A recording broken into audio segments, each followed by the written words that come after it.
السلام عليكم ورحمة الله. نتيجة ساحقة لمانشستر سيتي ضد ليفربول الذي يعاني والذي عنده مشاكل كثيرة. ولكن ايش اللي تغير عند مانشستر سيتي؟ لماذا السفينة الزرقاء تحولت فجأة واصبحت معها مدافع قوية لا يمكن ايقافها؟ بصراحة هذا الشيء ينسب الى بيب جوارديولا يلي غير من افكاره واضاف اشياء مهمة للاعبين وتجعل الفريق اكثر استفادة من امكانيات اللاعبين. فاول شيء الاعتماد وتطوير نيكو غونزاليز. جوارديولا بيعرف انه رودري مصاب وممكن هالاصابات تتكرر كثير والمستوى ما يكون مثل ما بده الاسباني، فلذلك قال لك انا عندي هذا الاسباني اللي هو نيكو غونزاليز، رح طور منه، رح خلي اللاعبين يتناغموا اكثر معه. فهذا الشيء اعطانا نسخه جيده من ارتكاز شاب ممكن يخدم مانشستر سيتي لفتره طويله. تغيير جهه اللعب كانت عنده ممتازه، الجرأه في القرار ايضا عنده متطور. ففي الهدف الثاني شفناه عم يسدد. جوارديولا يحسب له هذا الموضوع. والعلامة الفارقة عند الإسباني لما طور جيريمي دوكو.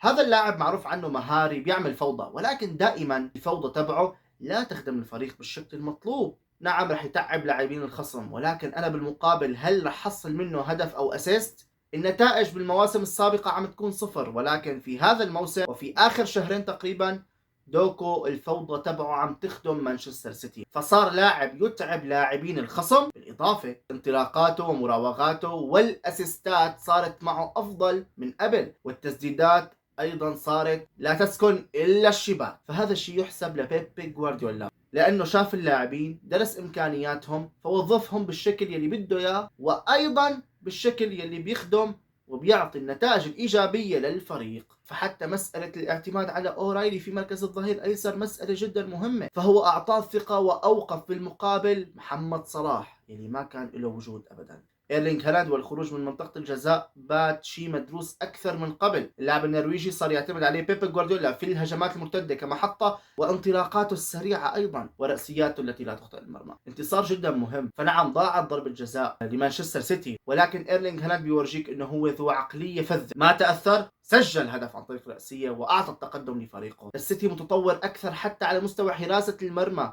لما يكون عندك دوناروما فانت مطمن، انت الان عندك حارس قوي وبيخليك باجواء المباراه وبيريحك اصلا كمدرب وحتى كمدافع. بالمقابل ليفربول لا افكار ولا اي شيء، الفريق جدا كارثي، الفريق جدا متدهور. الحل بكل بساطه يا سلوت لا تعند، حاج تعتمد على افكار عشوائيه بسيطه. يعني كلياتنا عارفانين شو راح يعمل ليفربول بالهجمه، لازم يكون في تطور اكثر، لانه مساله تعتمد على فرديات اللاعبين اكثر من جماعيتهم تعطيهم افكار، هذا الشيء ما راح يخلي اللاعب يتطور.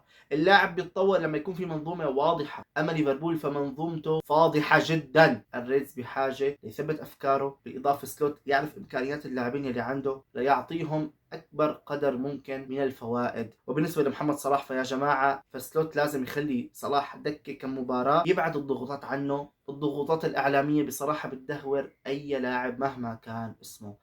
هذا هو كلامي عن مباراة مانشستر سيتي وليفربول. وسؤالي لك بآخر الحلقة، هل مانشستر سيتي سيهدد أرسنال ويأخذ منه لقب الدوري؟ اكتب لي بالتعليقات. وهنا أصل إلى نهاية حلقتي، لا تنساني من الدعم واللايك والاشتراك. السلام عليكم ورحمة الله. كان معك تيكي، سلام.